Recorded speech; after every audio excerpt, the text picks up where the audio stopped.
suis intimement convaincue que les épreuves de la vie sont de véritables catalyseurs d'évolution. Ma philosophie est que tout arrive pour une raison et que tout est juste en dépit des apparences. Je suis Mélanie, naturopathe et thérapeute en fertilité, et dans ce podcast, je reçois des femmes qui ont réussi à transcender leurs difficultés à devenir mères pour se reconnecter à elles-mêmes et retrouver confiance en un avenir joyeux. Bienvenue dans Serendipity, le podcast qui vous aide à vivre votre chemin vers la maternité de manière plus sereine et positive. Pour ce premier podcast, j'ai eu le plaisir de recevoir Ilia. Si vous ne la connaissez pas, Ilia est professeure de yoga et organise des cercles de femmes et des retraites autour du féminin sacré. Sur son compte Instagram et sa chaîne YouTube, elle partage avec sincérité et naturel son quotidien de femme engagée et libère la parole sur le sujet de l'endométriose dont elle est atteinte. Dans cet épisode, elle nous raconte son chemin vers la maternité, un chemin qui a duré 9 ans et qu'elle voit aujourd'hui comme un véritable cadeau qui l'a menée à la découverte d'elle-même. Elle nous raconte ses difficultés et ses prises de conscience, comment elle a réussi à se réconcilier avec son ventre, à faire la paix avec elle-même et comment la maladie lui a permis de se reconnecter à son cycle et de mieux comprendre son corps. Vous verrez, son optimisme, sa foi en la vie et son petit accent chantant illumineront votre journée. Bonjour Ilia, je suis ravie de te recevoir dans ce premier épisode. Je suis vraiment super heureuse que tu aies accepté de témoigner pour ce premier épisode. Je sais que tu es quand même assez demandée et sollicitée. Donc merci beaucoup de témoigner à mon micro. Merci à toi pour ta proposition. Je ne pensais pas encore le faire il y a quelques mois, ce type de podcast, donc c'est plutôt chouette. Ouais, je me doute bien, donc c'est pour ça que je suis vraiment ravie de t'entendre aujourd'hui. Donc, écoute, comment vas-tu déjà? Tu nous appelles d'où? Alors je suis à peu près 80 km de Toulouse dans le Gers. Je suis pas chez moi, je suis dans la maison, de famille de mon compagnon. Et je suis avec mon beau-frère et ma belle-sœur a accouché jeudi dernier. Donc on a un nouveau-né, à la maison, ce qui nous permet, de voir un petit peu, les choses à faire, enfin tu sais, parce que c'est rare que tu aies dans ton quotidien, la présence d'un nouveau-né, de juste genre 3 jours. Donc ça te permet aussi d'anticiper un petit peu et je trouve ça très chouette. Et puis c'est chouette d'avoir, son petit neveu, C'est pendant chouette de quelques connaître ces semaines. moments-là, oui, Bah c'est ouais, vrai. voilà. Ouais. Donc le confinement a du bon aussi. Bon, et puis bon, vous n'êtes pas tout seul, c'est effectivement pas Non, mal de voilà, non, partager c'est ce très bien. moment-là. Et puis on est au milieu de la nature, dans le vert et j'avoue que moi vivre, la grossesse, confinée dans un appart, sans voir mes proches, ça aurait été difficile. Là, bon, le fait qu'il y ait la nature, ça compense, un petit peu. Voilà et ça va beaucoup mieux. Là, je suis au début du deuxième trimestre et depuis quelques jours, je sens vraiment que les symptômes du premier trimestre sont derrière moi. Donc j'avoue que plus trop de Tant nausées, mieux. la fatigue plus trop là, donc ça fait vraiment du bien. C'est vrai. Ouais, j'imagine. Bon, tant mieux. Pour ceux ou celles qui ne te connaissent pas, est-ce que tu peux te présenter donc rapidement? Alors je m'appelle Ilia, je vais avoir, 35 ans en juin et alors c'est toujours un petit peu il y a pas vraiment de nom, de métier qui pourrait dire je fais ou je suis, blablabla, tu vois? Ce serait pratique, mais c'est pas le cas. On va dire que j'ai, plusieurs, casquettes, ou qui se rejoignent d'une certaine façon, dans ma vision, dans une vision un peu globale que tu vois, celle que je peux partager sur Instagram. Mais, on va dire que, la plus récente, c'est celle, de prof de yoga depuis la fin d'année. Donc là, voilà, je suis prof de yoga, Hatha Vinyasa avec, aussi, inspiration, de Kundalini himalayenne. Donc c'est vraiment voilà, j'adore et je mixe. Je sais pas si tu as pratiqué avec moi Ouais, j'adore. live? C'est vraiment, une pratique pourtant je fais du yoga depuis pas mal d'années aussi et c'est la première fois que je fais une pratique qui mixe pas mal de choses et j'adore. Franchement, c'est Ouais, top. c'est cool. Voilà, en fait, ça, je pense que cette pratique de yoga est à mon image et peut-être à l'image du fait que je suis Gémeaux aussi. J'adore mélanger les choses qui me font du bien, que j'aime et sortir un peu des cases, pas volontairement, mais juste parce que, j'ai envie de partager, ce qui me fait du bien et ce qui me fait du bien, c'est un mélange de beaucoup de choses. Donc c'est vrai que le yoga fait partie de ça et le yoga, c'était, en fait, ça fait longtemps que j'aime le yoga et que le yoga fait partie de ma vie, mais j'ai mis du temps à décider, de me former, bon, pour plein de raisons et je pense que des fois, il faut laisser aussi mûrir, la réflexion. Mais c'est aussi venu parce que donc j'anime des retraites et des ateliers pour femmes à travers toute la France et c'est vrai qu'à la dernière retraite, c'est sous la forme de cercle de femmes, mais toujours un peu comme comme le cours de yoga, je mixe beaucoup, beaucoup de choses, toutes ces choses qui, moi, en fait, ont été des espèces de cailloux sur mon chemin qui m'ont aidée. J'essaie de reprendre un peu tout ça et de avec un fil rouge, voilà, de créer un petit peu une histoire lors des retraites. C'est un petit peu comme une vague, c'est un peu l'idée. Et c'est vrai que bon, on pratiquait la danse, ce qu'on appelle l'embodiment practice, donc les choses plus intuitives et tout.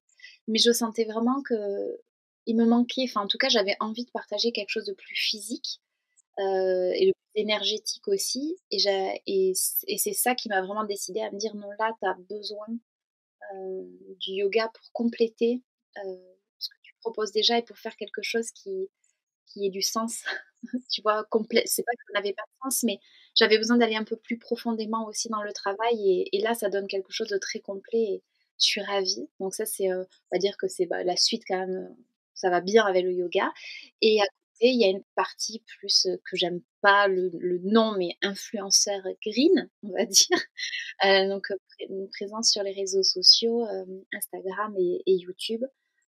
Instagram, ça s'est fait, très naturellement. Je me suis pas mise sur Instagram, avec une volonté de faire quelque chose de pro, mais ça s'est fait tout seul. Je pense que ce qui a plu aux gens, c'était que Instagram, pour moi, c'était un petit peu pas une forme de journal intime, mais un peu. C'est-à-dire que j'essayais de partager ce que je vivais dans une forme de vulnérabilité et d'authenticité qui faisait que je crois les gens se reconnaissaient parce que c'était pas la vie parfaite. C'était la vie, bah, comme elle est avec, ses hauts et ses bas et je crois que c'est ça qui a plu et en fait, c'est les personnes qui m'ont suivie qui m'ont dit: «Tu devrais faire des ateliers, puis tu devrais faire des retraites» et en fait, ma pratique professionnelle s'est aussi créée, en suivant, les propositions de la vie, en fait. Donc il n'y avait pas de plan particulier pour être, animatrice, d'ateliers, de retraite ou prof de yoga, mais la vie m'a amenée là.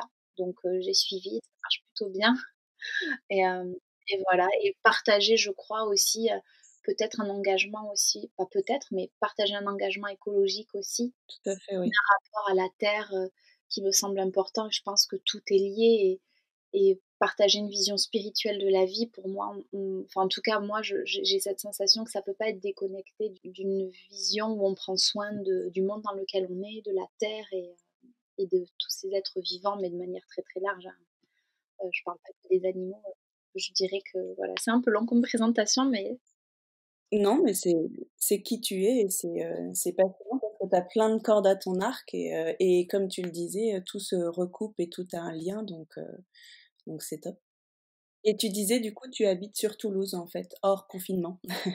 oui, pour l'instant, après, c'est pas du tout, j'ai pas du tout envie de rester en ville et c'est pas quel bien avant le confinement, c'est pas une décision que j'ai eue en me disant: «Ah la ville, c'est insupportable». Je suis pas une citadine et je l'ai jamais été. J'ai vécu, jusqu'à l'âge de 19 ans au milieu de la forêt, à 40 minutes de Toulouse, chez mes parents. J'aime la ville un peu.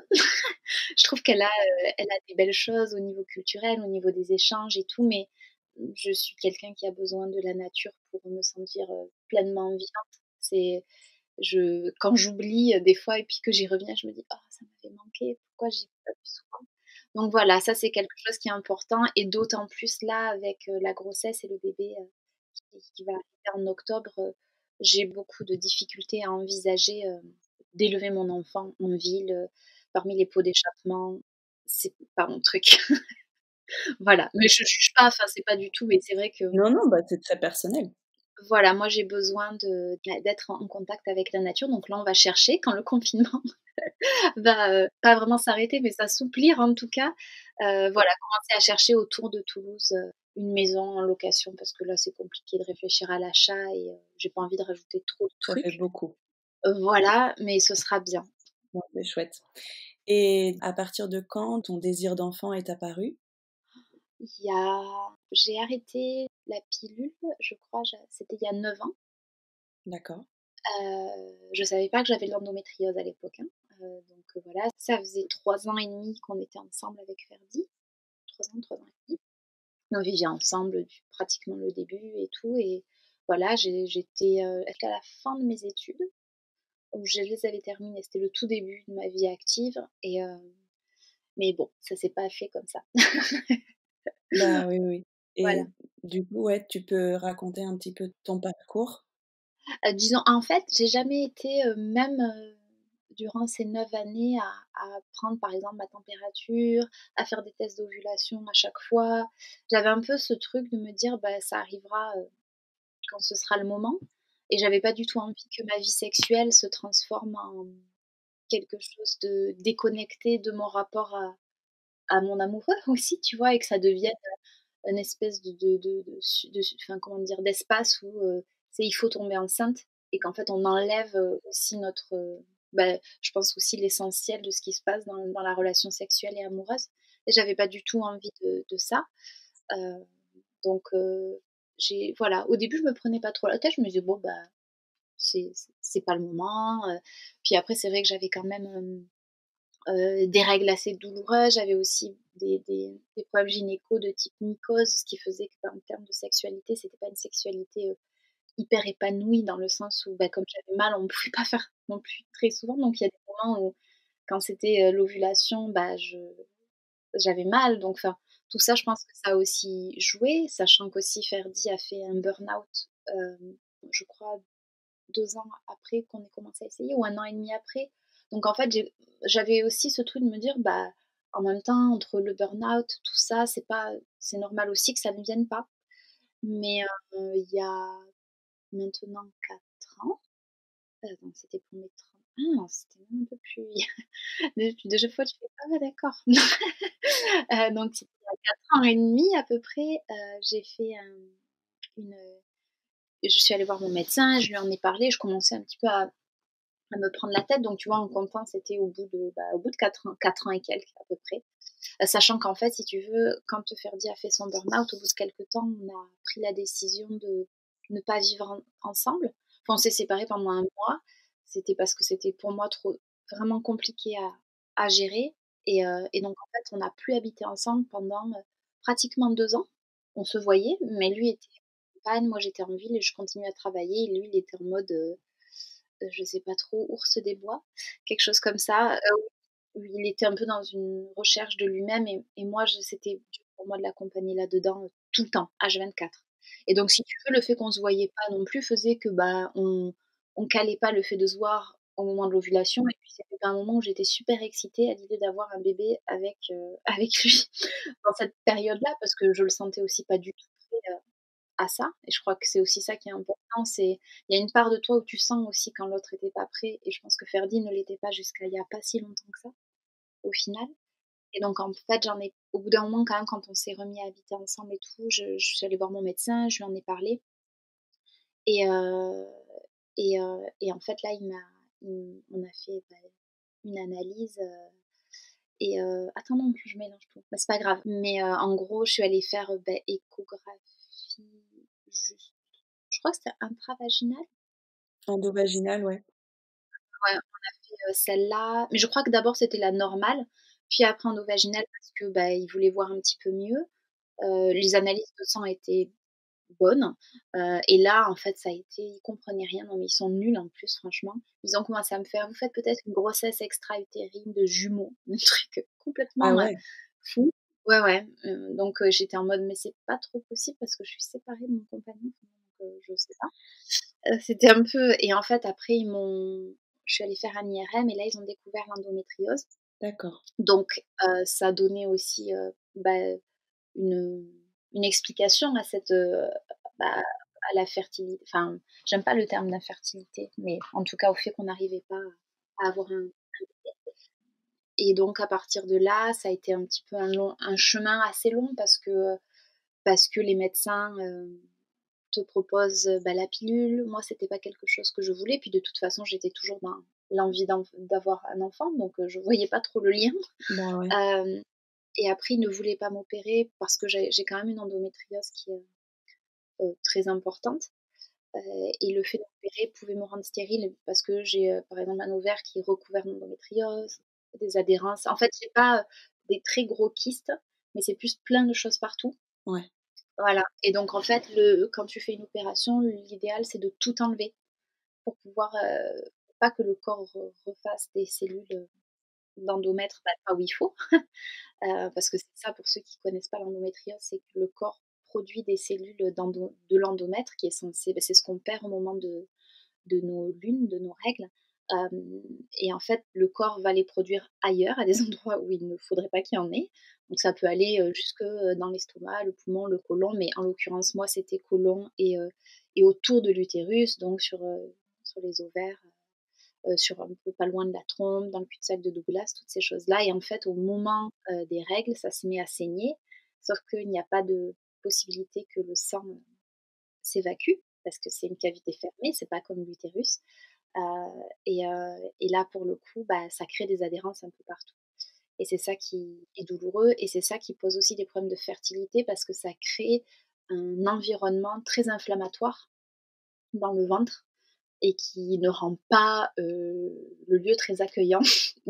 Pour un petit fœtus, c'est un peu en mode, voilà, donc il y a quand même, cette partie-là et il y a aussi, une problématique hormonale qui joue aussi et qui effectivement peut aussi jouer sur la fertilité. Ouais. Donc voilà un petit peu, tout ça et c'est vrai que donc quand on m'a dit qu'on ne pouvait pas m'opérer, moi j'ai déjà pleuré et après très vite j'ai dit: «OK, d'accord, très bien, bah, moi je suis sûre qu'il y a des solutions» et je me suis d'abord tournée vers l'alimentation parce que pour moi c'est naturellement, c'est ça qui m'est venu. Puis après, ça a été plein, plein de choses, ostéo, effectivement naturopathie, ayurveda, médecine chinoise, le yoga, la méditation. En fait, au bout d'un moment, tu construis tout ça, vraiment fuir les perturbateurs endocriniens, et petit à petit, tu construis un protocole, voilà, qui est déjà, premièrement pour ne pas souffrir autant. Ouais. Et après, tu y apportes une dimension aussi, plus liée à la fertilité. Mais dans un premier temps, c'est vraiment lié à diminuer, la souffrance, bah, qui est causée par l'endo et l'aggravation aussi parce que bon, on te fait peur pour ça. On te dit: «Si tu prends pas de pilule, tu vas voir, ça va s'aggraver» et moi, je faisais quand même un IRM une fois par an pour être sûre D'accord. que tout allait bien. J'étais pas non plus en mode: «Allez, je suis pas contre l'aspect médical du tout, mais je me fais aussi confiance à ce truc qui dit que ça peut le faire et il y a 3 ans, je crois, ouais, j'ai fait une salpingite, donc une infection des trompes et suite à ça, heu, avec une opération lourde, enfin bon, on a failli m'enlever les trompes et suite à ça, on m'a dit qu'il fallait que je consulte, le service de PMA à Toulouse parce que le médecin pensait que, bah, lui, j'aurais pas d'autres possibilités de tomber enceinte, donc j'ai pris rendez-vous, j'y suis allée et là, tout de suite, elle m'a dit: «Bah, vu votre profil et avec la salpingite» parce que la salpingite, selon eux, diminue à peu près de 25 la fertilité parce que ça peut abîmer les trompes. D'accord. Elle m'a dit: «Bah, avec votre profil, vous pourrez pas avoir de grossesse naturellement» et moi je lui ai dit: «OK, bon ça c'est sur le papier, mais est-ce que ça peut pas arriver du tout?» Elle me dit: «Bah, les miracles arrivent» et dans ma tête j'ai fait: «OK, d'accord» et j'ai fait: «Bah, je ferai un miracle alors» parce que ça me parlait pas, la PMA, c'est quelque chose qui est très personnel, hein. J'avais pas envie d'avoir, recours à ça et je crois qu'il y avait aussi une espèce de foi tout au fond de moi, une croyance que c'était possible. Je peux pas trop expliquer, c'est quelque chose de très, mais je sentais, je savais que c'était que je pouvais le faire. C'est pas tellement de cet ordre-là, mais que je pouvais y croire, en fait, Ouais. tu vois? Voilà. Et il te proposait quoi en PMA sinon? FIV. Malgré tout, ouais. Ouais. D'accord. Oui et en même temps, pour moi, c'était un petit peu moyennement logique dans le sens où je faisais des fausses couches, tu vois? D'accord. Donc très, très tôt, c'est-à-dire que ça a toujours été des fausses couches où en gros, j'avais genre 1 ou 2 jours de retard de règles, j'avais pas fait de test et d'un coup c'était, bah, comment dire? Je perdais du sang comme, une hémorragie pendant, quelques heures et je vidais peut-être, je sais pas, 8 ou 9 cups, tu Ah vois? ouais! Ouais et en fait après j'avais fait une prise de sang qui confirmait quand même avec des taux de bêta HCG qui avait eu quelque chose, mais voilà. Mais ça tenait pas. Donc en fait, pour moi, je voyais pas non plus l'intérêt de la FIV, Ouais. dans le sens où ma problématique était liée au pas nécessairement au fait que ça ne marche pas, mais que ça tienne, en fait. Mais ça a été bien après. En fait, j'ai eu l'impression que ça a été comme une évolution, moi aussi dans mon rapport à mon corps de femme, parce que c'est ça, en fait, pour moi, le plus gros dans le chemin aussi avec l'endométriose et vers la maternité, ça a été, je crois, un vrai chemin pour me découvrir, j'allais dire redécouvrir, non, me découvrir tout court en tant que femme, tu vois? Ouais. Ce corps de femme, cette histoire de femme, ce que je pouvais porter, des générations qui m'ont précédée et de manière peut-être plus large, une forme d'inconscient collectif aussi. Tout ce qu'une femme porte et la signification de la maladie, qu'est-ce qu'elle a à te dire, mais dans ce corps de femme aussi, tu vois? Et ça a pris du temps et j'ai l'impression que c'est étonnant parce que ça s'est fait, je faisais pas de fausse couche au début, en fait. D'accord. C'est comme si plus je j'avançais sur le chemin, plus les choses commençaient à fonctionner un peu, mais pas complètement. Et pour moi, les fausses couches, elles étaient aussi liées au fait que j'étais pas prête. Ouais. Je crois qu'il y a vraiment une part de moi qui était dans un registre de femme très libre et j'avais pas du tout envie, je crois. Il y avait vraiment une part de moi qui avait envie d'être maman, mais une autre part qui tenait trop à cette liberté de faire ce que je veux quand je veux. Ouais. Et je crois que c'est important aussi de le nommer et sans penser que tu es une mauvaise personne ou ci ou ça, mais que tout peut se mélanger en fait. C'est pas, tu peux avoir envie d'être maman et en même temps être pétrifiée à l'idée de perdre ta liberté. Je t'avoue que j'y suis encore un peu là. Des fois, je suis là en mode: «Qu'est-ce que tu as fait?» Tu vois? J'ai des moments comme ça et ça empêche pas, pourtant ça fait très longtemps qu'on avait envie, mais ça empêche pas ces moments où des fois, tu es un peu en mode, «Ah ouais, c'est à vie quoi». Là, c'est C'est ça, là, il y a plus de retour en arrière. c'est ça et c'est OK en fait, tu vois? D'accepter que tu passes par tout ça sans te juger. Tout à fait. Et du coup, pour cette maladie, comme tu disais, donc la médecine ne t'a pas apporté de solution, enfin de réponse à part la prise de pilule et du coup, tout ton parcours, tu l'as fait toute seule au final? Oui, enfin, après je me suis entourée de personnes, je suis allée vers des personnes ressources, j'ai envie de dire, je Ouais, pense. Enfin, en tout cas, mais c'est moi qui les ai trouvées. J'ai beaucoup lu, j'ai beaucoup fait aussi, heu, j'ai beaucoup écouté mon intuition, en fait, ou des gens que je rencontrais et ils disaient quelque chose et tatati, ça me parlait et tu vois? Il y a ouais, un petit peu eu, tout ce chemin et après je me suis beaucoup, beaucoup challengée aussi. d'accord, C'est-à-dire aller faire des choses, tu vois? Il y a 3 ans, je suis partie, non, il y a pas 3 ans, il y a 2 ans, je suis partie à Bali faire, une formation qui s'appelait, ah, j'ai plus le nom, mais c'était tout autour du Womb Awakening, enfin, tu vois? C'était, ouais, de l'utérus, ouais, mmh. ouais, mais c'était vraiment autour de aussi cette idée d'embodiment. Donc tu avais à la c'est pas très facile à traduire en français, incarnation, mais en gros d'incarner, vraiment, dans bon, ça veut rien dire incarner dans notre corps, mais voilà, en tout cas, ce serait plutôt ça la traduction, mais plein d'aspects de ma féminité et ça a été très challengeant, hein. Ils nous ont fait, genre, danser, crier, des trucs où moi j'étais très timide sur tout ça Ouais, et où j'ai lâché beaucoup, en fait. J'ai beaucoup lâché et je crois que ça m'a fait du bien d'enlever toutes ces choses que je pensais devoir faire ou être, tu vois? Et ouais, d'accepter, de beaucoup moins me juger et de laisser sortir un côté peut-être un peu plus sauvage, tu vois? ouais. Moins contrôlé, moins, et la femme sauvage quoi, tu vois? Un peu louve qui et puis des fois tu fais: «J'ai fait ça? Ah ouais quand même!» Et là tu te dis, la nana, la Iliade il y a 10 ans, elle se serait dit: «Mais elle est tarée, elle est complètement tarée». Ça me fait rire, hein, parce que je fais des trucs maintenant, même ma sœur quand elle me voit faire les cours, tu vois, sur, le live, Ouais, elle me dit: «Je suis trop fière de toi parce que tu chantes devant, genre je sais pas combien de personnes». J'ai quand même 3500 personnes qui regardent la vidéo, tu vois, à la fin. Donc je me dis: «Tu chantes des mantras», puis elle me fait: «Tu danses en mode, tu fais n'importe quoi, tu fais du shaking, tu fais plein de trucs comme ça et le regard des autres t'importe moins, ou pas?» Je lui fais: «Bon, pas peut-être pas complètement, mais en tout cas, oui, il y a quelque chose qui a lâché de cet ordre-là et de dire en fait, aujourd'hui, j'ai envie d'être qui je suis». Et je crois que c'est ouais, vraiment ça la chose peut-être clé qu'il y a eu à un moment de j'y suis pas complètement, hein, j'ai toujours envie que les gens m'aiment, par moments et tout ça, mais Ouais, c'est naturel. tu sais, ce truc de vouloir, incarner vraiment qui tu es et te Ouais, lâcher un peu la grappe sur, ce qui se fait, ce qui se fait pas et ça je crois que ça a été une grande libération ouais, pour moi. d'accord. Et du coup, tout ce parcours à partir du moment, du coup, où on t'a Mmh, annoncé ta maladie, tu as ouais. plutôt cherché des solutions, comme tu disais, pour, toi, te libérer. Ça a été vraiment cette démarche de découvrir le message caché de cette maladie, la symbolique peut-être? Et ce que tu avais à en comprendre, en fait? Mmh, mmh. Pour moi, c'était en fait, j'ai toujours eu cette, bon peut-être pas toujours, quand j'étais toute jeune, ça me gonflait quand mon père essayait de comprendre la symbolique de: «Je suis juste fatiguée, j'ai pas envie d'aller au lycée, mais je vais te dire que j'ai mal au ventre».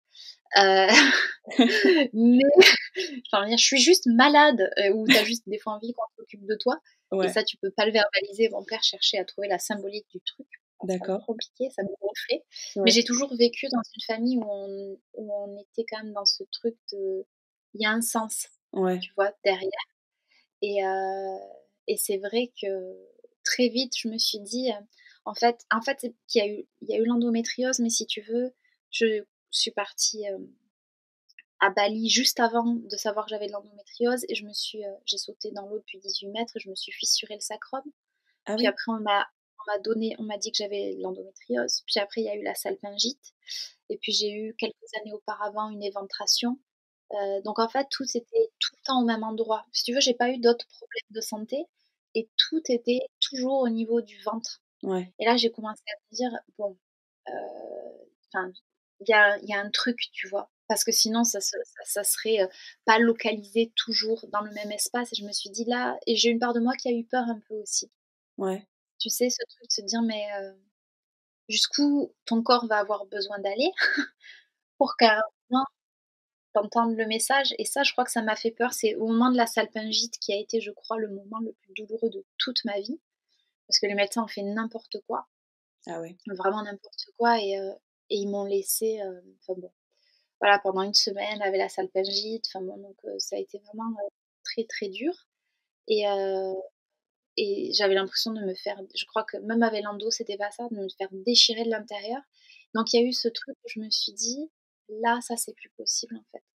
Tu vois? C'est plus voilà, c'est plus possible. ça a été le message de trop. Ouais et il y a eu aussi ce truc où, en plus, moi, je sentais qu'il y avait quelque chose de pas normal et les médecins ne m'écoutaient pas, comme avec l'endométriose, comme avec l'éventration où on me disait que c'était dans ma tête, où ils tu vois? Et en fait, je crois qu'il y a eu un peu ce truc où à un moment, ça m'a fait péter un plomb. Parce que je me suis rendu compte qu'il m'avait, au fil du temps, hem, déconnectée, enfin comme si je me faisais plus confiance en fait. Ouais, Que le fait à force de pas qu'on ne m'écoute pas, qu'on ne donne pas de la valeur à ce que je dis en tout le temps en me disant: «Bah, c'est dans votre tête, nanani» et qu'après on découvre la chose, mais il y a une part de moi où après j'arrivais plus à analyser: «Est-ce que c'est grave? Est-ce que c'est pas grave?» et je me remettais tout le temps en question dans mon ressenti.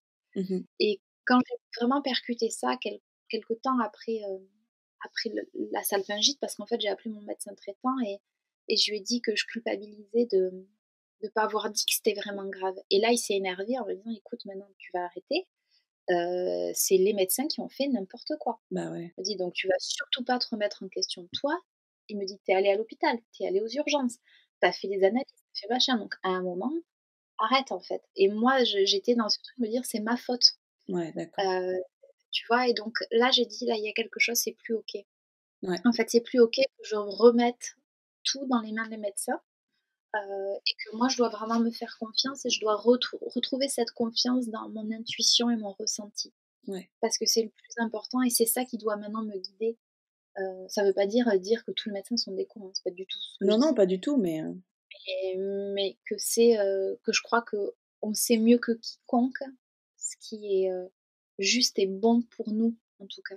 tout à Et fait. voilà et j'aurais pu, croire que ça aurait marché qu'avec la FIV et j'ai fait confiance à mon intuition. Mais après je pense que le truc capital dans tout ce chemin-là, qui a été long quand même, et en même temps qui fait que là où j'en suis aujourd'hui et que vraiment j'aime la femme que je suis devenue, tu vois? Ou que j'ai découverte. Tu vois, de dire ça me donne envie de pleurer en plus. Alors j'étais en mode: «Laisse, c'est bizarre de dire ça», tu vois? Mais ça fait du bien de le dire aussi. Ouais. Bah, désolée, il me faut juste 2-3 secondes. Ah, des fois je dis des trucs et après je fais: «Ah oui, ça c'était important, tiens».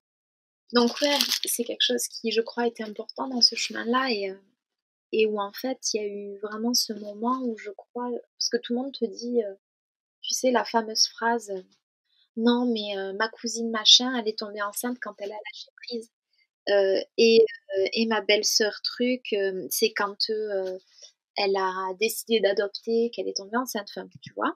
Tous ces trucs, on Oh comprend là oui, et où toi, tu te mets la pression en te exactement. disant: «Tiens, je suis nulle, j'arrive pas à lâcher prise», mais j'essaye de lâcher prise. Tu peux enfin et au bout d'un moment, tu te rends compte que ça a pas de sens parce que lâcher prise, tu essayes pas de lâcher prise, tu lâches Bah non, prise. c'est ça. Donc tu peux pas essayer de lâcher prise. Donc quand les gens te disent ça, c'est de la merde comme conseil. Désolée pour les gens qui le disent, je pense que c'est juste qu'on se rend pas compte et qu'on veut aider quand on dit ça et que c'est vraiment pas, tu veux pas être des enfin et puis ça a pas de sens, en fait. Non, c'est ça. Moi, il y a eu, je crois, ce moment où en fait, je me suis dit et je crois que pour moi, c'était ça le lâcher prise, à un moment clé où j'étais juste avant de partir en Australie, je crois et où en fait, je me suis dit: «Bah, en fait, tu as pas d'enfant, tu peux partir en Australie, faire ta formation». Ça coûtait beaucoup d'argent donc j'utilisais enfin, genre tous les sous que j'avais de côté pour ça et j'ai senti que c'était vraiment un appel du cœur, mais est-ce que j'aurais fait ça si j'avais été maman? Peut-être pas, tu vois? Et donc je me suis dit: Ouais. «OK, bah, tu as cette opportunité-là grâce, au fait que tu pas maman». Et il y a une part en moi qui s'est dit, je crois, qui a accepté que ma vie pouvait être, aussi belle sans enfant, qu'elle serait différente, ça c'est sûr, mais que ma vie serait belle en fait. Voilà, d'une autre, avec d'autres couleurs sûrement, tu vois? Ça donnerait un autre tableau, mais qui serait, que ce tableau serait très beau aussi et que en fait, je serais heureuse de vivre ça aussi. Mais en parallèle, j'étais pas dans la résignation de je tomberai pas enceinte, mais c'était plus ce truc de, bah, si A est possible, je serais heureuse de vivre A et si B est possible, je serais heureuse de vivre B. Tu vois? Et je crois qu'en fait, pour moi, le lâcher prise, c'était ça. J'ai pas lâché prise dans le côté de dire, «C'est bon, je veux plus être enceinte» ou «J'y pense même plus», en fait. Pour moi, c'était vraiment plus cette notion de: «Non, en fait, ma vie peut être belle aussi» et voilà et je crois que là, il y a quelque chose qui s'est passé à l'intérieur de moi et une autre partie de moi qui a accepté aussi le fait qu'elle pouvait, un petit peu peut-être, justement, que si elle était maman, elle acceptait aussi de lâcher cette liberté, chérie, tu vois? De faire exactement ce que tu veux quand tu Ouais. veux. Je crois qu'il y a une part de moi qui a aussi, vu que on le voit dans le confinement, je trouve aussi, que dans une forme de contrainte, dans le sens où tu peux pas faire tout ce que tu veux, tu deviens aussi, beaucoup plus créative d'une autre façon C'est vrai, c'est vrai. et que quand tu as un cadre, par exemple, c'est comme si tu as une journée où tu as rien planifié, tu fais ce que tu veux quand tu veux, tu peux ne rien faire du tout, tu vois?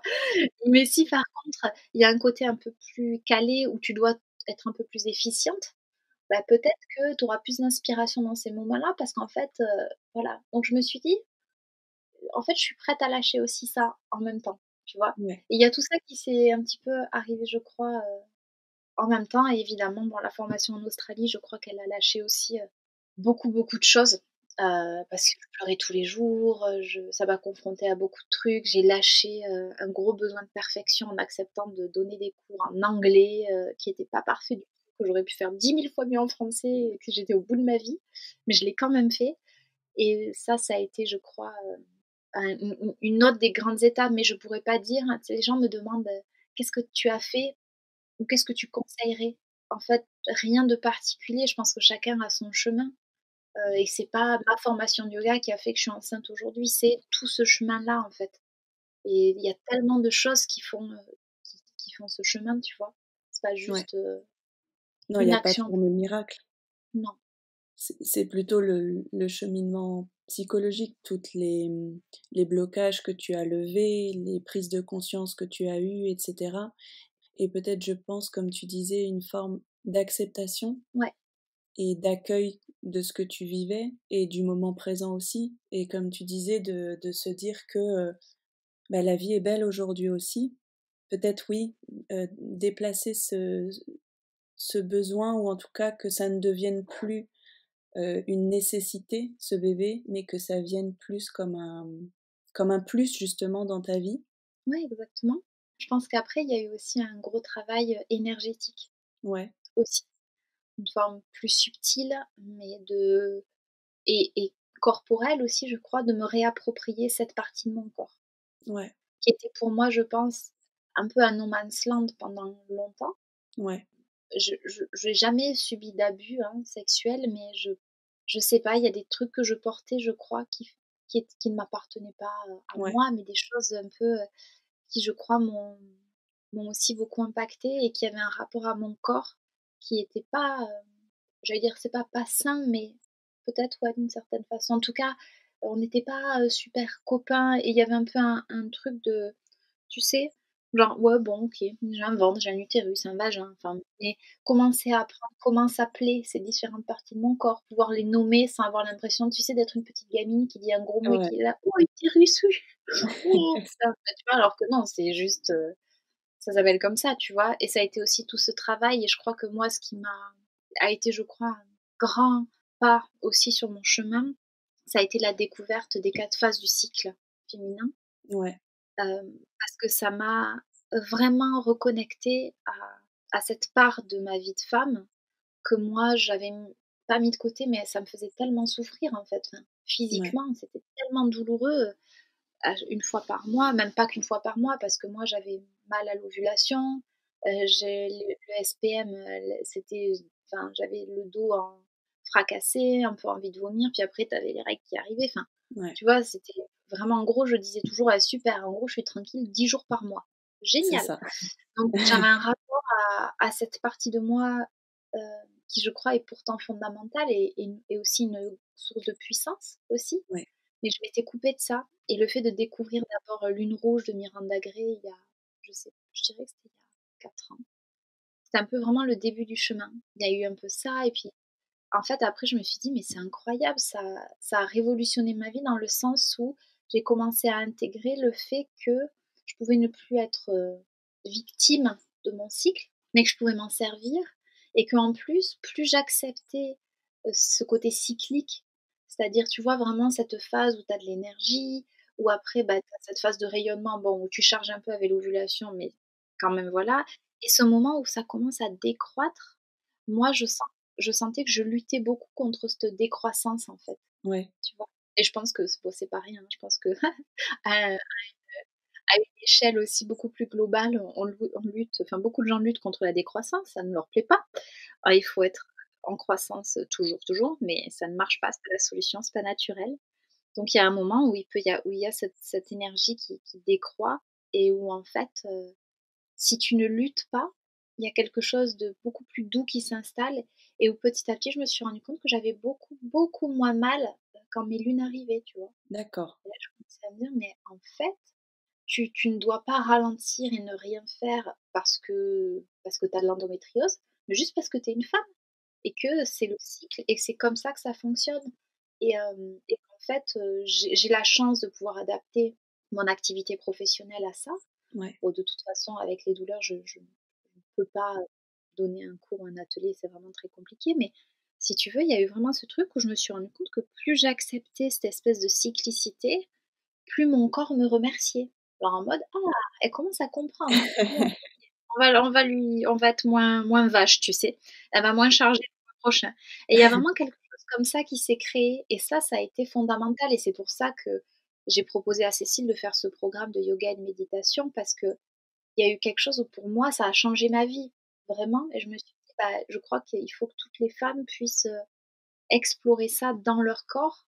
Parce qu'après on lit beaucoup et c'est chouette, mais je trouve que d'aller, explorer ça vraiment dans ton corps, ouais, il y a quelque chose d'assez fou qui se passe et où tu commences à faire la paix avec toi, en fait, c'est ça. tu vois? Et là, il se passe quand même c'est je pense pour moi ça a été une des très grandes étapes, Ouais. heu, dans mon déjà mon chemin de guérison et je pense le chemin vers la maternité aussi. Oui, parce que, forcément quand, tes lunes arrivaient, tu avais la peur de la douleur et puis peut-être, ce rappel chaque mois que qu'il n'y avait pas de grossesse. Je sais pas si tu le vivais comme ça?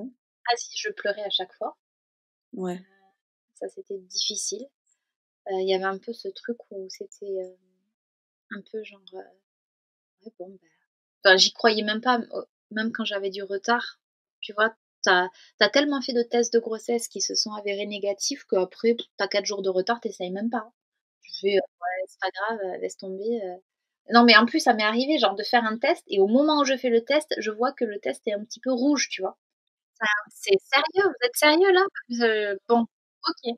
En plus, tu flingues des sous et en plus, tu es au bout de ta vie. Tu es avec ton test avec du sang dessus, alors franchement, tout gagné. je dis que ça sert à donc il y a un peu ce truc où ça, c'était difficile et il y avait vraiment un gros côté un peu dépressif Ouais, pendant les lunes quand elles arrivaient.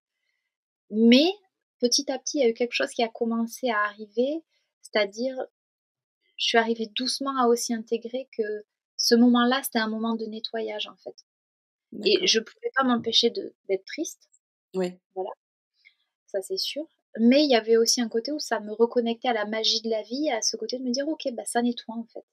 Il y a quelque Tu nettoies les énergies du mois, tu nettoies plein de choses et tu lâches prise sur des trucs, en fait, tu sais pas nécessairement quoi, mais voilà, ça part et le fait d'amener cette notion un peu plus symbolique et peut-être, tu vois, un peu plus spirituelle ouais, et pas que, hein, parce que de toute façon, par exemple, en médecine chinoise, ils disent que pour eux, les femmes, vivent plus longtemps, parce qu'elles ont, leur menstruation et que le fait d'avoir, tes menstruations font que le corps de la femme se nettoie, contrairement aux hommes, tout à des fait. toxines, tout ça. Donc il y a pas que l'aspect, perché spirituel, tu vois? Il y a aussi une On retrouve ça aussi en médecine chinoise et c'est chouette aussi de voir que les choses se recoupent, alors que des fois c'est on va dire des analyses assez enfin qui ça vient pas du tout des mêmes origines, donc je trouve ça très cool et c'est vrai que le fait d'avoir cette dimension-là, ça m'a permis je crois de le vivre mieux. Je peux pas dire de le vivre hyper bien, voilà, cas de le vivre mieux. Parce que c'est un peu la double peine parce que quand même tu ramasses comme une ouf, enfin comme une ouf. Après je vais pas dire ça parce que j'ai quand même, avec tout ce que j'ai mis en place, mes douleurs ont diminué de 70 donc je peux pas ça allait vraiment beaucoup, beaucoup mieux, D'accord. au fur et à mesure, mais ça restait quand même un moment qui était compliqué, Bah oui. et donc c'est vrai que tu as un peu l'impression, tu fais: «OK, il y a ça, en plus, de toute façon je suis pas enceinte, hein», et tu es au bout de ta vie et tu envoies chier tout le monde. C'est vraiment un moment magnifique. Donc Mais faut l'accueillir aussi. voilà, exactement. Et du coup, de tout ça, de vos difficultés et cetera, vous en avez parlé un petit peu autour de vous ou vous gardiez ça pour vous? Alors moi, je suis quelqu'un qui est tu as pu le voir sur Instagram, je suis pas très secrète. Je Au contraire, j'ai plutôt du genre en fait, à me dire que le fait de parler de mon expérience peut aider les gens aussi. Parce qu'il y a aussi beaucoup de sujets qui sont tabous, notamment, dans l'espace, de la enfin, on va dire l'intimité féminine, alors ça, il faut pas en parler, c'est sale et puis blablabla. Tu vois? Donc je me sentais un peu missionnée par le fait aussi de pouvoir le dire. Puis c'est vrai qu'après il y a des fois où des moments qui étaient même compliqués, tu vois? Quand, tes amis t'annoncent pour, la énième fois que tu as encore un bébé en route, Ouais, et que toi sur le moment, bon, tu fais un grand sourire et tu es contente et puis 5 minutes après, tu vas pleurer dans les toilettes. Pas parce que, mais parce que ça te renvoie le fait que tu es heureuse pour eux, mais toi, ça te renvoie le fait que c'est toujours pas toi, en fait c'est ça. et ça, ça fait mal, en fait, à chaque fois. Donc c'est vrai que ça, c'est aussi important quand ton entourage est au courant parce qu'ils auront une manière de te l'annoncer. Tu vois? Et des fois, c'était touchant, des potes qui ne savaient pas comment me le dire. Genre, ma meilleure amie, quand elle était enceinte, elle a mis 4 mois à me le dire parce qu'elle savait pas. Et c'est là où il y a une part de toi qui te dit, «Là, il faut que j'avance sur ça». Mais j'ai eu, c'est vrai, en fait, une prise de conscience aussi, juste avant de partir en Australie où je me suis un peu pris la tête avec une copine, parce qu'en fait, c'était compliqué. Je voulais pas aller au baptême de son bébé parce que ça faisait trop, en fait. Et en même temps, tu culpabilises de pas être capable de faire ça, mais des fois, tu sens que ça fait beaucoup, en fait. Ouais, Et il y a eu ce moment, je crois, où je me suis dit: «Bah, en fait, c'est OK d'accepter tes limites». Tu vois? C'est OK que tu veuilles pas y aller et tout ça et je pense que c'est aussi, les amis peuvent comprendre aussi ça, mais ça n'empêche pas que ça puisse les blesser aussi, hein, ça c'est clair. Mais il y a aussi une part de toi où à un moment tu te dis: «Bah, en fait, j'ai plus envie de me de m'empêcher de vivre des moments sympas avec mes amis parce qu'il y a cette souffrance-là», tu vois? Ouais. Donc il y a eu une part de moi qui a eu envie à un moment de dire: «Là, il faut qu'il y ait quelque chose qui lâche en toi parce que tu vas pas faire ça toute ta vie, en fait». Tu vois? Tu vas pas pleurer à chaque fois qu'on t'annonce, une grossesse, tu vas pas fuir, tous les baptêmes, tu vas pas, donc là, il y a quelque chose qui doit bouger à l'intérieur de toi. Et je crois que c'est là qu'il y a eu ce déclic aussi de voilà, mais je crois qu'en fait ma vie peut être belle aussi et c'est OK et là il y a une part mais tu vois? Et c'est rigolo et ça a été très violent, hein, notamment avec mon amie, ça a été violent, mais je crois qu'après on en a reparlé et je lui ai dit: «Bah merci en fait parce que c'est aussi grâce au à ça qu'il y a une part de moi qui s'est dit: "Bah là, voilà, j'ai envie de pouvoir être, apte à partager ça avec, les gens que j'aime". Ouais, Même si c'est complètement OK de pas pouvoir être capable de le faire, tu vois? Heu et voilà. tout à fait. Et du coup, dans votre couple, du coup, tu disais au tout début de votre histoire que voilà, tu voulais pas que ça impacte votre vie de couple, mais forcément Ouais, avec les années qui passent, on maîtrise pas forcément, et puis on le vit tellement différemment, hommes et femmes, ouais. que enfin voilà. Donc, comment vous avez réussi à passer toutes ces étapes? Alors, c'est j'allais dire j'avais de la chance, je sais pas si j'avais de la chance dans le sens où je pense que Ferdy était pas, en tout cas n'avait pas nécessairement une envie, incroyable de devenir, papa. Ouais, Donc j'ai pas eu de pression par rapport à ça et de culpabilité aussi de l'empêcher de vivre quelque chose qu'il voulait vraiment. Ça, je pense que c'est quelque chose qui peut être vraiment douloureux ouais, et une espèce de culpabilité, de pression qu'on peut se rajouter liée à l'autre, tu vois? Et je pense que de ce côté-là, j'avais cette chance-là. Après, en même temps, c'est pas nécessairement une chance dans le sens où tu as l'impression de faire ça toute seule un peu aussi et d'avoir une envie qui est c'est pas qu'elle est pas partagée, mais du moins, bon, c'était plus, bah, je sentais que c'était en tout cas que son envie était très loin d'être aussi forte que la mienne et que si on n'avait pas d'enfant, c'était pas grave, tu vois? ouais, Et que c'était presque peut-être un peu plus pour me faire plaisir, ouais, un côté un peu comme ça. Je sais pas exactement, quels sont les bons mots pour dire ça, mais et après on parle très honnêtement, de ce qu'on ressent, on se dit tout donc on n'a pas de tabou par rapport à ça, donc c'était bien aussi.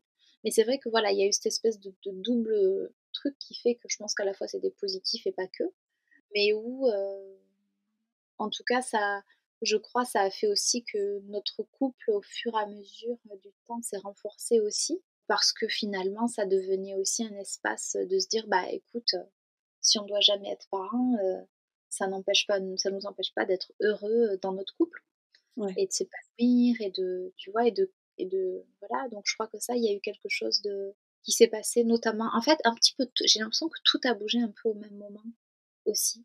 C'est rapproché, je crois il y a quelque chose qui s'est vraiment passé à partir d'octobre l'année dernière, je crois et tout s'est un peu enchaîné, l'un comme l'autre et je crois qu'il y a eu quelque chose où il y a une part de moi qui a vraiment accepté de m'engager dans mon et que c'était pas complètement le cas depuis le début. Tu sais, ce où je te parlais de liberté, par rapport au bébé, je crois qu'en fait, je sais pas, je crois j'avais un peu la même, c'était là aussi lié à ma relation de couple et à mon engagement dans mon couple et je crois qu'il y a ce truc où il y a eu un moment où quand, c'est de dire: «OK, en fait, j'ai vraiment envie de m'engager dans cette relation, où qu'elle nous mène, en fait», tu vois? Avec ou sans enfant, tout ça. Je pense qu'il y a quelque chose qui s'est aussi, qui est né aussi de ça. Tu vois? Juste, déjà dans notre relation à nous, au-delà de l'aspect, d'avoir un enfant ou pas. Mais il y a vraiment eu ça, de dire: «OK, j'y vais quoi, j'y vais vraiment en fait». C'est beau. Et du coup, comme tu as commencé à le dire donc au début de ce podcast, donc tu es enceinte, donc déjà félicitations. J'étais, parmi, les «spectateurs» entre guillemets de votre story comme vous l'avez annoncé et c'était ouais, c'était vraiment quelque chose de très beau. Je l'ai vraiment vécu comme si, une amie me l'annonçait, mais pas comme une amie justement où tu te dis: «Mince, ça me fait un petit pincement au cœur». C'est vraiment, quelque chose qui m'a donné, beaucoup d'espoir parce que forcément je te suivais depuis quelque temps et je connaissais ton parcours et du coup voilà, j'ai trouvé ça vraiment très beau et du coup, comment tu as vécu ces débuts de grossesse? Puisque comme tu as fait quand même quelques fausses couches, que, bah, après tout ce long parcours Ça a été dur. J'étais un petit peu au bout de ma vie. Le début de la grossesse, en plus, ça a été un peu compliqué dans le sens où, j'avais beaucoup de douleurs au début, vraiment très, très, très, très fortes et donc j'ai fait le test de grossesse le vendredi, Ferdy était pas là et le lendemain, je suis allée aux urgences parce que j'avais trop mal et là, ils ont commencé à me faire peur, justement à cause de la salpingite, avec une grossesse extra-utérine. Parce qu'en fait, avec la salpingite, si tu as abîmé une de tes trompes, potentiellement, l'embryon peut se retrouver, ouais, coincé. Ils m'ont vraiment fait peur, sachant qu'il y avait quand même, dès le début de la première échographie, une suspicion de sac. Mais bon, après, les médecins sont souvent très inquiets. J'avais des très bons taux de bêta-HCG, mais voilà. Et c'était vraiment très, très douloureux. Mais vraiment à presque tomber dans les pommes par moment. Ah ouais, Ouais. Et en fait, c'était tous les changements hormonaux, le fait qu'apparemment aussi ton utérus commence à s'étirer un peu et que moi, l'utérus, il y a plein d'adhérences autour. Donc effectivement, avec l'endométriose, ça peut rajouter des douleurs, mais quand je leur demandais, ils me disaient: «Oui, peut-être», alors que quand après j'ai demandé à la sage-femme, elle m'a dit: «Mais bien sûr». Donc ça, c'était un peu, tu vois, moi je sentais qu'il y avait un truc qui était dans mon corps qui était lié aussi à l'endométriose. Donc ça a été un peu compliqué et pendant 10 jours, ils m'ont fait revenir aux urgences tous les 2-3 jours, pour faire, prise de sang, échographie, tu vois? Donc je me d'accord. rappelle bien tout ça, c'était vraiment, lourd et en plus tu dois attendre 5 heures à chaque fois pour qu'on te dise: «Ah ben on sait pas». Parce qu'il voyait une poche, mais comme dans cette poche-là, enfin dans le sac, il ne voyait pas, la vésicule, je sais pas quoi là, une espèce de petit truc. Ils étaient pas rassurés. Donc après ils m'ont dit: «Bah écoute, on va attendre, 10 jours et vous reviendrez ou vous irez quelque part faire une échographie, de datation ou pas de datation», tu vois? Et alors là, ça a été donc en gros, si tu veux, pendant pratiquement 20 jours, j'étais dans un état où je savais même pas si je devais être heureuse d'être enceinte, parce que je savais même pas si je faisais pas une grossesse extra-utérine, si ça pouvait pas éclater mes trompes. Donc ça, c'était vraiment dur pour commencer parce qu'en plus, tu as un peu la pression de te dire: «Bah super, donc en fait, si j'éclate une trompe, oh bah alors là, au niveau fertilité, si tu veux, voilà, sachant que j'ai quand même un ovaire qui est recouvert d'endo, donc potentiellement celui-là marche pas, cette partie-là marche pas très bien, mais que de l'autre côté, c'est là où j'ai eu la salpingite. Donc tu fais: «Bon», voilà, donc ça a été très dur, cette partie-là. Donc si tu veux, j'ai commencé avec vraiment beaucoup d'inquiétude et ça a été compliqué pour moi parce que je pensais pas commencer une grossesse comme ça et quand je l'ai annoncé à Ferdy, c'était tout pourri, comme annonce. Il est arrivé le lundi, moi je le savais depuis le vendredi et en fait, quand je l'avais au téléphone entre-temps, il me disait: «Tu étais trop bizarre» parce que j'étais en train d'être une pipelette, tu dois t'en rendre compte et en fait, au téléphone, genre j'écourtais vachement les conversations. Il comprenait pas trop, il était en mode: «Mais qu'est-ce qu'elle a?» et tout et quand il est arrivé et voilà, j'ai fait direct, il est arrivé, il a posé sa valise, je fais: «Tu peux venir, dans le salon? J'ai un truc à te dire et tout». Il était en mode: «Ouais» et il commençait à s'en douter, je sais pas comment, il me connaît trop et on s'est assis et je lui fais: «Bon, j'ai une bonne nouvelle, mais il faut pas s'emballer» et là, il me fait donc je sais même pas comment je l'ai dit, je crois que je lui ai dit: «Je suis enceinte», je sais plus. «Je suis enceinte, mais c'est possible que ce soit une grossesse extra-utérine, donc» et tout de suite, je suis pas arrivée à lui dire, tu vois: «Je suis enceinte et soyons heureux» et après dire: «Bon, par contre, il faut pas s'emballer». J'ai tout dit d'un coup et j'ai souri et en même temps, je pleurais parce que c'était émotionnellement très lourd pour moi. Tu sais, cette espèce de truc où tu as attendu si longtemps, mais tu sais même pas si tu peux vraiment te réjouir, en fait. Bah ouais, c'est clair. Donc ça, c'était dur et après, quand on m'a dit que c'était bon, on a entendu le cœur, Ferdy était là avec moi et tout ça. Donc ça m'a rassurée, mais pas très longtemps, en fait. Ça m'a rassurée, je pense, une petite semaine et après, pendant tout le reste, du temps jusqu'à l'échographie, du premier trimestre, c'était quand? Le 24 mars et donc a priori, je suis tombée enceinte aux alentours du 13 janvier D'accord.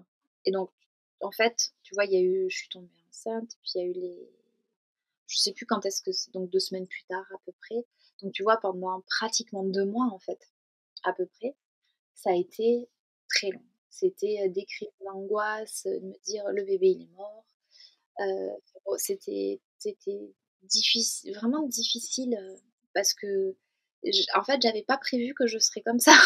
Moi, j'avais prévu que je suis quelqu'un qui est plutôt optimiste, qui a la foi, qui croit, tu vois? Ouais. Et là, je me suis découvert une personne, pas du tout comme ça, qui envisageait que le pire, qui faisait crise d'angoisse sur crise d'angoisse et j'étais un peu aussi, genre: «Qui est cette personne-là?» Tu vois? Et ça m'a éton et puis ça m'a même un peu culpabilisée. Je culpabilisais de me dire: «Oh bah super, c'est génial pour le bébé, qu'il ait une maman, hyper angoissée» et en même temps, j'arrivais pas à gérer ça, je pleurais. Bon, j'étais très fatiguée, j'avais des nausées et c'est vrai que les tout débuts physiquement ont été très durs. Je dormais pas la nuit en fait tellement j'avais mal, ça m'a créé des problèmes digestifs où j'avais des espèces de je sais pas comment dire, c'était comme une forme de constipation, désolée pour le truc, mais une forme de constipation qui faisait que tu pendant une demi heure quand la digestion commençait à se déclencher, je pouvais pas aller aux toilettes, mais j'avais l'impression qu'on me déchirait le ventre. Alors c'était vraiment et j'arrivais pas, j'essayais de trouver des postures et des machins et j'avais des bouffées de chaleur et je me rappelle, je me mettais en posture comme pour accoucher assis, je sais pas si tu vois? Oui, Tu sais oui. vers le bas et je caressais mon chat et j'étais comme ça et je savais pas comment me mettre et tout et au bout d'un moment je fais: «Ah là il faut y aller». J'allais aux toilettes, je me vidais, après c'était: «Ah c'est bon, ça va mieux» et c'était comme ça toutes les nuits à 3 heures du matin. Ah Donc sympa. c'était ouais et ça durait à peu près ça se déclenchait 1 heure et demie avant et la dernière demi heure, c'était horrible et après ça allait mieux. Donc c'était compliqué. Voilà et l'absence de sommeil et bon, moi à la base, je dors pas bien et avec ça en plus, en gros, j'étais à 2-3 heures par nuit pendant des semaines. Donc j'étais crevée et c'est vrai qu'il y a un peu ce côté où en plus tu culpabilises de pas être heureuse parce que tu devrais être tellement heureuse, tu as tellement attendu. Tu vois ce que je veux dire? Ouais. Et ou presque on va te faire aussi dire: «Bah, arrête de te prendre la tête, sois juste heureuse, d'avoir la chance d'être, maman», tu vois? Heu, ouais, mais non. Heu, je suis désolée, je contrôle pas en fait. Bah, c'est ça et puis, il y a forcément toutes les peurs qui remontent, il y a tout ce parcours qui t'a marqué donc c'est normal et puis les douleurs quand même, les douleurs c'est jamais très, très rassurant donc Ouais, puis on t'en parle pas assez. C'est-à-dire qu'en fait, dès que tu cherches douleur, grossesse, c'est, «Ouh là là, c'est pas bon signe». Alors qu'en fait, quand tu demandes au médecin, ils te disent: «Non mais ça arrive, chez, chez beaucoup de personnes, voilà, il y a aucun souci, si ce n'est pas des douleurs qui durent et si en fait, il y a pas de» comment on appelle ça? Il y a pas de en fait, en gros, si tes douleurs durent avec la même intensité, forte, pendant plusieurs heures, là, tu t'inquiètes. Par contre, si c'est des va-et-vient, tu vois? Si, tu as un peu mal, mais ça se calme, tu prends un Doliprane et ça va mieux. Apparemment, faut pas s'inquiéter si tu perds pas de sang. Mais ça, on te le dit pas et quand tu commences à chercher sur internet, ce qu'il ne faut pas faire, ta vie, tu vois? Donc en fait, il y a vraiment ce truc-là, de à un moment aussi avoir les bonnes infos et c'est vrai que je pense aussi moi ce que ça a fait le premier trimestre et c'était intéressant, hein, ça m'a en même temps que, la vie, tu vois, se développait en moi, ça m'a confrontée à la mort. Mais alors en mode, avec un côté assez initiatique, hein, en fait. Moi, de la mort du bébé, de ma propre mort et alors j'ai toutes ces angoisses-là que j'avais déjà, je pense, qui étaient là un peu tapies, tu vois, dans un coin et qui sont remontées en mode plus et ça a été très compliqué et en fait, je m'y attendais pas à ce que ce soit, aussi fort et à ce que la grossesse, ramène ça. Donc c'était, aussi assez intéressant, mais c'était comme ouais, comme je te disais, quelque chose d'assez initiatique en même temps, donc je pense que ça va le continuer de toute façon jusqu'au bout, parce qu'après tu as la peur, qui est liée aussi à tout ça avec l'accouchement, donc dans tous les cas, voilà. Mais c'est vrai que ouais, quand tu fais après ta première échographie, ça va beaucoup mieux, mais tu peux pas t'empêcher d'avoir peur de la fausse couche. Après, je pense que ça dépend des mamans et ça dépend de ton histoire. bien sûr. Mais c'est en fait, je crois que c'est ce qui était étonnant, c'est qu'à partir du moment où on a fait, la toute première échographie, moi j'aurais pu en parler à tout le monde parce que je suis pas quelqu'un de secret, j'ai pas besoin de pas dire les choses et puis j'avais un peu ce truc de dire: «Mais en fait, si on dit pas, c'est parce qu'on a peur». Tu sais, comme si ça allait être, comment dire? Ah, c'est quoi le mot? Je perds aussi mes mots avec la grossesse. pas en parler, sinon tu risques un truc. Et en fait, moi, j'étais plus en mode, bah, justement, t'en parles, ça veut dire que tu y crois et que en termes de vibration que tu c'est plutôt positif, tu vois? Et en fait, moi, j'étais vraiment dans ce truc-là. Et puis de me dire aussi que si, il devait se passer quelque chose, beh, j'aurais besoin d'être entourée ou au moins que mon entourage comprenne ce que je vivais et qu'ils puissent s'adapter à ça, Bien même sûr. si je demandais pas leur présence. Parce que je pense que c'est ça aussi le truc où quand tu le dis pas, bah, si tu vis ça, tu es très seule.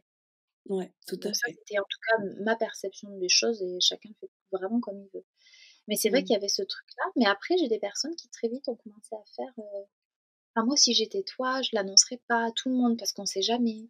Ou: «Ah bon, tu en as parlé à autant de personnes, ça t'inquiète pas, que» et en fait, ça a commencé à semer le doute alors que moi je me posais aucune question. Donc je pense que c'est quand même vachement important, de fermer sa bouche en fait. En fait, on se rend pas compte de l'impact de nos mots par moment Ouais. et moi qui le vivais très bien, ça a été juste des toutes petites choses comme ça, mais qui m'ont, vraiment, ouais, ça a été ça a un peu détruit une forme de confiance et de foi que j'avais, tu vois? Spontanément, naturellement, en fait. Donc voilà, ça je pense que c'est on peut s'en passer, c'est bien.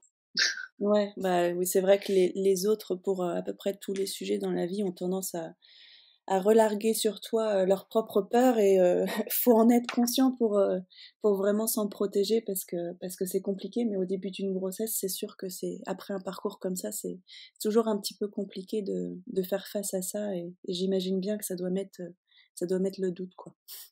Bon, en tout cas, les douleurs ont disparu, tu me disais? Oui, oui, ça va beaucoup mieux, ça va beaucoup Bon, mieux. Là, j'ai l'impression que ce fameux second trimestre, tu sais, où on te dit: ouais, «Tu verras, ça ira mieux», j'avoue que, en fait, quand en gros, quand j'ai vu sur mon application s'afficher: «OK, début deuxième trimestre», j'étais en mode: «OK, bah, là, c'est censé aller mieux, mais ça ne va pas mieux. Qu'est-ce qui se passe? C'est quoi ce bordel?» Moi, on m'avait dit deuxième trimestre, donc en fait, non, ça a pris 2 semaines à peu d'accord. près, un peu plus.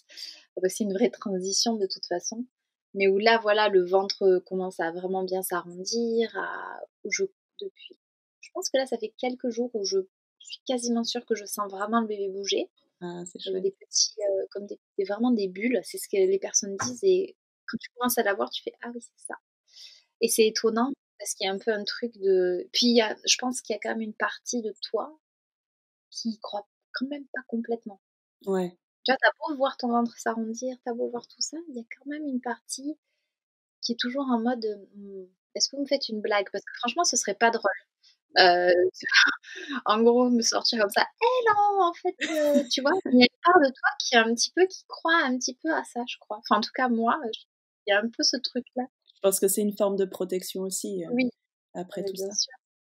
Mais en plus, ce qui est assez intéressant, c'est que quand on parle à beaucoup de mamans, qu'elles aient eu des parcours difficiles ou «faciles» entre guillemets, tu vois? En tombant enceinte très vite, genre au bout d'un mois ou quoi, la majorité, ont ce truc de dire, «Tu as du mal à réaliser, en fait, Ouais, le le truc un peu fou qui est en train de se passer» parce que, bah, ça reste de l'ordre du «c'est quand même complètement dingue» c'est clair. quand tu y penses. Enfin, il y a un côté, un peu magique et enfin pas un peu magique, totalement magique et incroyable, tu vois? Et ça, c'est quelque chose qui moi me je pense que c'est aussi ça qui fait que des fois on réalise pas bien parce que la vie, est assez, enfin c'est fou ce qu'on peut créer aussi. Donc je crois qu'il y a ça aussi. C'est sûr. Bon et du coup, pour, le petit mot de la fin, qu'est-ce que tu retiens, du coup, de tout ce parcours, de ces 9 ans, pour arriver à ce petit bébé? Mais en fait, je suis maintenant là franchement, je suis ravie que ça ait duré aussi longtemps, je crois. Ouais, Parce que comme je te le disais, j'aime la femme que je suis aujourd'hui et je pense que ça va faire aussi que j'aimerai la maman que je serai et que ça m'a appris à vraiment me connaître. Enfin, en fait, que si tu veux, même si j'étais pas maman aujourd'hui, que tout ce parcours-là m'a appris à tellement me découvrir et à faire des choix beaucoup plus basés sur ce que je veux et qui je suis, plutôt que ce que je pense que je devrais être ou faire, qu'en fait, c'est pour moi un merveilleux cadeau et c'est l'endométriose qui a fait ça aussi, si tu veux. Donc en fait, toutes ces choses que j'ai vécues, bon là, il y a la grossesse qui est là, mais pour moi, c'est pas le seul cadeau en fait. Ouais. Tu vois, tout ce parcours m'a vraiment apporté, je crois, cette reconnexion à moi-même.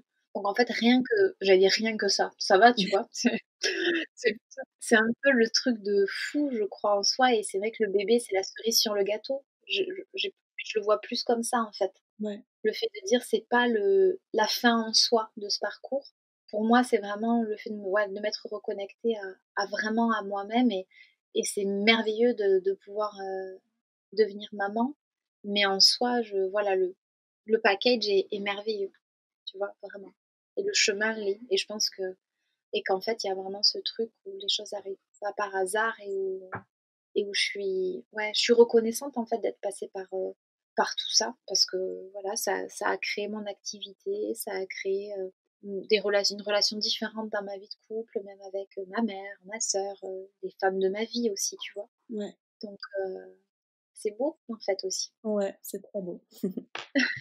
Bah, merci beaucoup de t'être confiée, sur tout ça. J'ai trouvé ça passionnant, vraiment. J'aime beaucoup ta façon de voir les choses et je pense que ça pourra amener peut-être un changement de regard, une vision différente sur tout ça et sur ce que les épreuves peuvent, nous dire et nous apporter aussi de positif dans notre vie. Donc, merci beaucoup Merci à toi.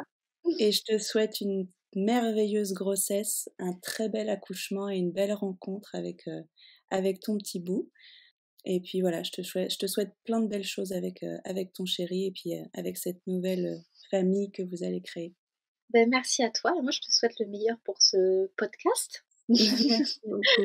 que tu lances. Tu vois, c'est une autre manière aussi de création aussi. Je crois que la création peut se faire à plein de niveaux et moi c'est aussi quelque chose que j'ai compris dans ce parcours-là et qu'on peut créer, 1000 et une choses et je trouve ça génial que tu lances ça. Donc bravo aussi à toi. C'est gentil. Merci beaucoup. Je te souhaite une très belle journée et Merci poursuivre beaucoup les Mélanie. petites news. Je Très belle t'embrasse. journée, Elia. Je Toi t'embrasse aussi. aussi. Au revoir. J'espère que cet épisode vous a plu. N'hésitez pas à le partager sur les réseaux sociaux et à mettre des étoiles sur votre application de podcast préférée. Je vous embrasse et en attendant le prochain épisode, prenez bien soin de vous.